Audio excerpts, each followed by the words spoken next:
Assalamualaikum warahmatullahi wabarakatuh. Alhamdulillah senang sekali saya hari ini karena bisa bertemu dengan teman-teman di sesi hari ini. Saya senang sekali karena diberi kesempatan untuk berbagi, memberikan 7 alasan pasti kenapa penting kita belajar teknik public speaking. Oke, teman-teman, sebelumnya izinkan saya memperkenalkan diri terlebih dahulu. Nama saya Dini Anggraini Wijayanti dan domisili saya ada di Bogor. Saya saat ini sedang belajar public speaking di School of Trainer by Coach Ayu. Oke, jadi kenapa sih pentingnya belajar public speaking? Sebelumnya saya akan menjelaskan terlebih dahulu ya, apa itu public speaking. Nah, public speaking sendiri artinya adalah aktivitas berbicara di depan audiens yang berbicaranya itu secara terstruktur untuk menyampaikan sebuah pesan atau informasi atau mungkin ide-ide dan juga mungkin gagasan-gagasan yang ada di kepala kita. Dengan adanya teknik public speaking yang terstruktur, maka pesan yang akan kita sampaikan bisa tersampai dengan baik dan jelas kepada audiens kita. Adapun yang diharapkan dari kita sebagai penyampai pesan adalah para audiens bisa memahami apa yang kita rasa, apa yang kita pikir, apa yang kita mau, dan bisa eee, memahami, menyetujui gagasan-gagasan, pikiran-pikiran, dan pendapat yang kita miliki. Jadi memang sangat penting jika kita bisa mempelajari public speaking dengan baik, dengan benar, sehingga ada 7 alasan penting yang pasti akan bisa membuat kita menjadi seseorang yang perlu belajar public speaking. Adapun itu adalah satu, yaitu dengan berbicara, maka itu adalah awal kesuksesan kita di masa depan. Kenapa? Karena dengan bisa berbicara, maka kita sudah memberanikan diri untuk melangkah di luar zona nyaman kita. Karena memang tidak banyak dan mungkin hampir dari semua kita merasakan ketidaknyamanan ketika harus berbicara, terutama di depan audiens yang jumlahnya banyak, atau mungkin di depan audiens yang memiliki otoritas di atas kita. Dan itu akan memberikan ketekanan, rasa tertekan, rasa khawatir, rasa tidak nyaman, sehingga tidak semua orang berani untuk melakukan itu. Maka jika kita sudah belajar public speaking dan melakukan aktivitas berbicara di depan audiens, apapun, siapapun audiensnya, dan kita bisa menyampaikan sebuah pesan dengan baik dan benar, bahkan audiens kita bisa menerimanya dengan baik dan juga dengan jelas, maka itu bisa menjadi awal kesuksesan kita di masa depan. Kita sudah berani melangkahkan kaki kita selangkah lebih maju meskipun itu di luar zona tidak nyaman kita. Adapun yang kedua adalah salah satu kunci kesuksesan. Jadi, ketika kita me mencari role model orang-orang sukses yang ingin kita modeling sehingga kita bisa meniru kesuksesan mereka, maka pasti salah satu faktor kesuksesan mereka adalah keahlian public speaking yang bagus. Maka ketika kita mau memodeling orang-orang sukses, kita perlu memodeling teknik public speaking mereka. Karena itu adalah salah satu kunci kesuksesan yang mereka punya. Yang ketiga, alasannya adalah bahwa kita berbicara itu ya kita lakukan setiap hari.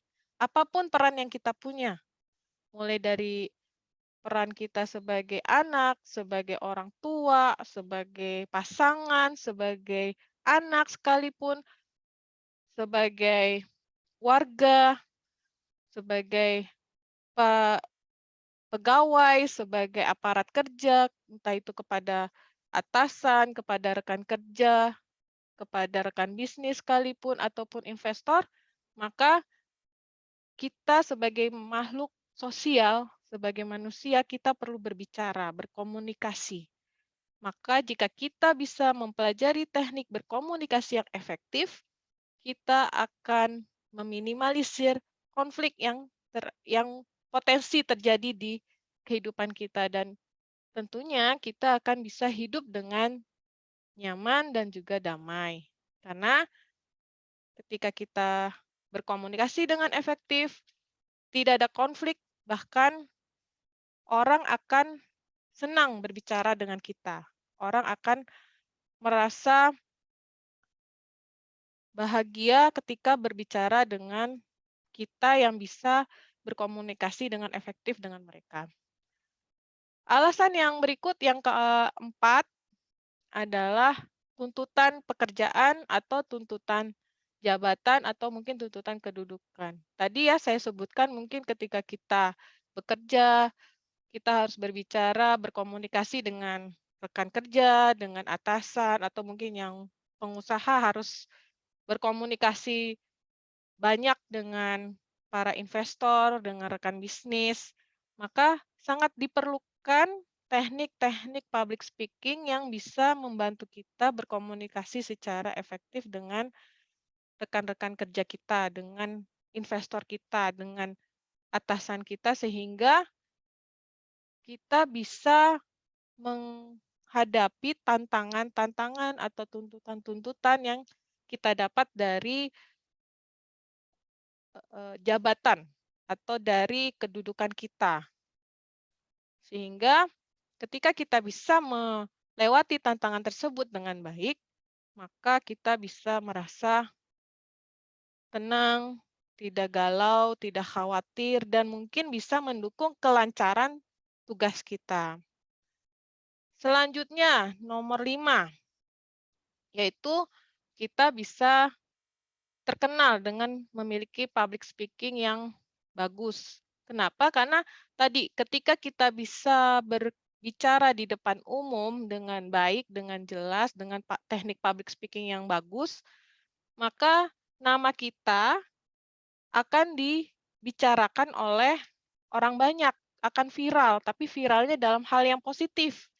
Kita akan dianggap memiliki wawasan yang mumpuni. Kita akan dianggap memiliki kemampuan yang lebih dari mereka. Kita akan dianggap memiliki kemampuan yang menurut mereka, mereka tidak mampu. Sehingga mereka akan terkagum-kagum dengan kita, dan dengan begitu kita akan membuka pintu peluang. Entah itu peluang bisnis, peluang kerjaan, peluang profit, segala macam. Bahkan networking kita akan semakin luas, karena orang akan semakin percaya kepada kita. Kita akan mudah di-trust bahwa kita orang yang mampu, orang yang berwawasan. Selanjutnya yang keenam, adanya kombinasi teknik di public speaking. Jadi di public speaking itu kita akan belajar banyak teknik ya. Tidak hanya dengan dengan berbicara, enggak, tapi kita akan belajar eye contact, kita akan belajar tekanan suara, nada suara, tinggi lemah, kuat lemah, tinggi rendah. Kita tahu kapan harus tinggi, kita tahu kapan harus melemahkan suara kita, dan kita bisa mengkombinasikan bicara kita, eye contact kita dengan mimik atau dengan gerakan tangan, sehingga pesan yang kita sampaikan itu akan semakin kuat dengan adanya kombinasi-kombinasi teknik tadi. Jadi ada eye contact, ada visual, gerakan tangan, gerakan badan, mimik muka, senyuman, kemudian suara ya, tekanan suara, tinggi rendah suara, lemah kuatnya suara. Dan itu bisa membuat suasananya mengalir juga. Jadi mengurangi atau menghindari kebosanan para audiens ketika mendengarkan materi dari kita. Itu bisa menjadi salah satu cara untuk mencairkan suasana atau untuk mengambil alih fokus dari para audiens agar mereka memusatkan fokusnya kepada diri kita. Tanpa ada rasa bosan, justru mereka akan terhanyut, ter seperti seakan-akan terhipnotis karena mereka sangat nyaman, sangat terkagum-kagum melihat kita ketika kita bisa menyampaikan pesan dengan public speaking yang bagus. Terakhir yang ketujuh adalah tentunya nilai plus dari diri kita. Ketika kita bisa mempunyai keahlian public speaking, maka itu bisa menjadi nilai plus karena kita bisa, yaitu tadi dari nomor 1 sampai 6 yang seperti sudah saya sampaikan tadi bahwa dengan public speaking pastinya kita sudah melangkah lebih maju, mungkin dari orang-orang lain, kemudian sudah pasti kita penuh kepercayaan diri, dan sudah pasti kita mampu berkomunikasi secara efektif. Karena memang berkomunikasi secara efektif itu tidak mudah ya teman-teman. Tidak mudah tapi bisa dipelajari. Cuman kenyataannya memang tidak semua orang bisa berkomunikasi secara efektif. Dan itu perlu dipelajari. Makanya adanya pelatihan-pelatihan public speaking ini tujuannya yaitu tadi untuk melatih teman-teman yang ingin berkomunikasi secara efektif sehingga bisa menjadi penyampai pesan yang baik, yang jelas, dan bisa menempatkan semua pihak itu di posisi yang bagus gitu. Jadi maksud saya tidak akan menimbulkan konflik. Kita bisa mencari win-win solution bagi semua orang dengan adanya public speaking itu. Sehingga orang pun mendengar kita itu dengan sukarela, dengan ke kegembiraan bahkan. Mungkin mereka akan selalu merindukan kita untuk berbicara dengan mereka. Seperti itu ya teman-teman. Nah, buat teman-teman yang ingin mempelajari public speaking, teman-teman bisa mendaftarkan diri teman-teman di School of Trainer yang akan dipimpin oleh Coach Ayu. Nanti mungkin bisa menghubungi saya di chat atau di kolom komentar di YouTube saya. Nanti saya akan bantu me meng membantu teman untuk menjembatani teman-teman bisa terhubung dengan Coach Ayu sehingga teman-teman juga bisa bergabung di School of Trainer. Wabillahi taufik wal hidayah. Assalamualaikum warahmatullahi wabarakatuh.